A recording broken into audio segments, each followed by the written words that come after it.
கல்லணை பற்றி நம்ம ஒரு சின்ன ஒரு நம்ம அது மூலமாக என்ன லெசன் நம்ம லேர்ன் பண்ணோம் அப்படின்னு சொல்லி பார்க்கலாம்.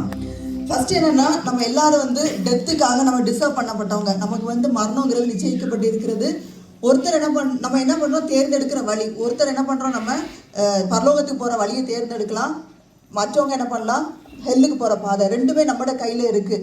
ஸோ நம்ம வந்து எந்த வழியை நம்ம தேர்ந்தெடுக்க போகிறோம் அப்படின்னு சொல்லி நம்ம பார்க்கணும்.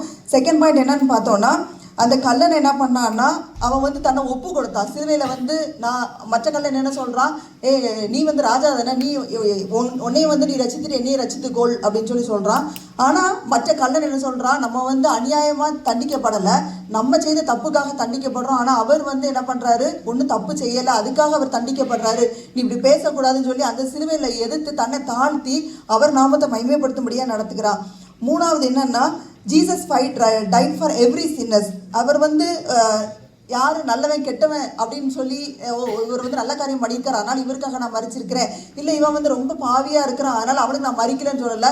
So he died both for good people and the people who do the sins. So all the humans are doing sins. நம்ம எல்லாமே சின்னஸாக தான் பறந்துருக்கிறோம். சின்னஸாக தான். ஏன்னா நம்ம தாவீது சொல்கிறாரு, நான் கர்ப்பத்தில் இருக்கும் போதே என் தாய் என்னை பாவத்தில் உற்பத்தரித்தான்னு சொல்லி. ஸோ நம்ம எல்லாருமே சின்னஸாக தான் இருக்கிறோம். ஸோ நம்ம எல்லாருக்காகவும் வந்து ஏசப்பா வந்து மறிச்சாங்க அப்படின்னு சொல்லி நம்ம பார்க்குறோம்.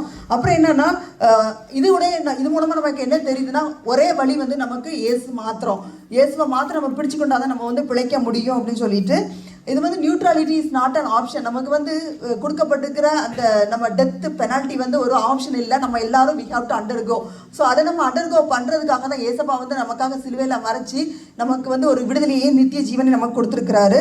கடைசியில் என்னன்னா, ஜீசஸ் வந்து என்ன பண்ணுறாரு, அந்த கல்லன் வந்து அவனை ஒப்பு கொடுத்ததுக்கு அப்புறம் என்ன நினைச்சிடணும் அப்படிங்கும்போது இம்மிடியேட்டாக ஜீசஸோட ரெஸ்பான்ஸ் என்ன இருந்தது, இவன் வந்து உண்மையாகவே தன்னை அறிக்கையிடுறதுனால இன்றைக்கு அவர் வந்து சொல்ல, ஓகே நான் நாளைக்கு நான் போகும்போது நான் உன்னை பார்க்குறேன்னு சொல்லலை, இன்றைக்கு நீ என்னுடனே கூட பரதேசில் இருப்பான்னு சொல்லிட்டு ஒரு இம்மிடியேட் டிரான்ஸ்ஃபார்மேஷனை வந்து ஏசப்பா அந்த சிலுவையில் வந்து அவருடைய அந்த கல்லனுடைய லைஃப்பில் வந்து கொடுத்தவராக காணப்படுறாரு. ஸோ நம்முடைய வாழ்க்கை எப்படி இருக்குன்னு சொல்லி நம்மளை சிந்தித்து வந்து நம்ம சோதிச்சு அறிவோம். நம்ம எல்லாரும் கண்ணை மூடி ஒரு நிமிஷம் அவருடைய சமூகத்தில் நம்ம காத்திருப்போமா, ஆண்டவரே நாங்கள் வந்து என்னப்பா எப்படி இருக்கிறேன், என்னோட லைஃப் எப்படி இருந்தது அப்படின்னு சொல்லிட்டு நம்ம சோதிச்சு பார்க்குறவங்களா காணப்படணும். இதில் வந்து என்னென்னா, நமக்கு வந்து எல்லாருக்கும் ஒரு டெத் பெனால்ட்டி வந்து கொடுக்குது. இந்த கல்லனுக்கு வந்து லாஸ்ட் மூமெண்ட்டில் வந்து டிரான்ஸ்ஃபார்மேஷன் கிடைக்கும்படியாக ஏசப்பா ஹி கிவன் சம் டைம். அவனுக்கு வந்து அந்த டைம் கிடச்சிது. இப்போ நான் அநேக தடவை நான் நினச்சிருக்கிறேன், ஓகே திடீர்னு நம்ம இறந்தோம்னா நம்ம எங்கே போயிடுவோம் அப்படின்ட்டு. ஸோ இது என்ன சொல்கிறாங்கன்னா, டெத் பெட் லெசன் அப்படின்னு சொல்லி சொல்கிறாங்க. இது வந்து எல்லாருக்கும் வந்து கிடைக்காது, ஒரு குறிப்பிட்ட ஆட்களுக்கு மட்டும்தான். சிலவங்க வந்து பெட் பாண்டில் ரொம்ப நாள் இருப்பாங்க. அவங்களுக்கு வந்து நம்ம ஆண்டவர்கிட்ட பற்றி பேசும்போது இம்மிடியேட்டாக வந்து அவங்க வந்து கிராஸ் பண்ணிக்குவாங்க. சிலவங்களுக்கு இம்மிடியேட்டாக ரோட்டில் போயிட்டு இருக்காங்க, ஆக்சிடென்ட் ஆகுது, சடன் டெத் ஆகுது.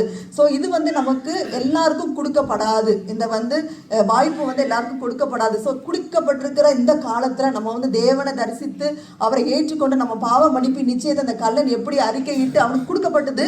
ஆனால் நம்மளுடைய நிலைமை என்னன்னு தெரியாது. ஸோ இதை நம்ம உணர்ந்தவர்களாக நம்ம கண்களை மூடி நம்ம ப்ரேயர் பண்ணுவோம். அன்புள்ள ஏசப்பா, இந்த காலை நேரத்துக்காக நன்றியோடு துதிக்கிறோம், ஸ்தோத்திரிக்கிறோம்.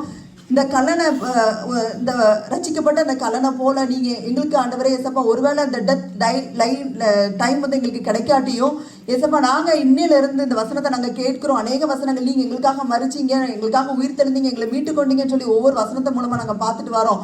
இந்த கடைசி காலத்தில் நாங்கள் இருக்கிறோம். எங்களுக்கு என்ன டைமில் என்ன நடக்கும்னு எங்களுக்கு தெரியாது. இருந்தாலும் நாங்கள் இப்போ இருந்தே நாங்கள் உம்முடைய சிலுவையை ஏற்றுக்கொண்டு நீர் எங்களுக்காக மறித்தீர்னு சொல்லி நாங்கள் ஏற்றுக்கொண்டு உண்மை நாங்கள் சொந்த ரட்சகராக ஏற்றுக்கொண்டு இன்னைக்கு நாங்கள் மறிச்சாலும் உம்முடைய ராஜ்யம் வரும்போது நாங்கள் நிலைத்திருப்போங்கிற நிச்சயத்தை நீங்கள் எங்கள் ஒவ்வொருவருக்கும் தர வேண்டும் என்று ஜெபிக்கிறோம். அந்த பரியாசம் செய்த கண்டனை போல நீங்கள் என்ன நச்சுக்குவீங்க, ஒருவேளை நான் கடைசி மூமெண்ட்டில் நான் ஆண்டவரை ஏற்றுக்கொள்வேன்னு சொல்லி லாஸ்ட் மூமெண்ட் வரைக்கும் நாங்கள் எங்கள் டைமை வேஸ்ட் பண்ணாதபடிக்கு நாங்கள் உண்மை ஏற்றுக்கொண்டு உங்களுடைய ரத்தத்தினால கழுவப்பட்டு எங்கள் கூட ஒரு கூட்டம் மக்களையும் உங்களுடைய சமூகத்தில் ஆண்டவரை நீர் வரும்போது வெறுக்கையனால் நிற்காதபடிக்கு ஒரு கூட்டம் ஜனங்களை உங்களுடைய சமூகத்தில் நாங்கள் கொண்டு வந்தோங்கிற ஒரு பெருமிச்சோடு ஒரு சந்தோஷத்தோடு உண்மை நாங்கள் முகமுகமாய் நேரடியாக சந்திக்க நீங்கள் ஒவ்வொருவருக்கும் தகுதியப்படுத்த வேண்டும் என்று ஜெபிக்கிறோம். துதிக நம்ம அம்மாக்கே செலுத்துகிறோம். இப்போ இயேசு கிறிஸ்து மூலமாய் ஜெபிக்கிறேன் ஜீவனோட நல்ல பிதாவே.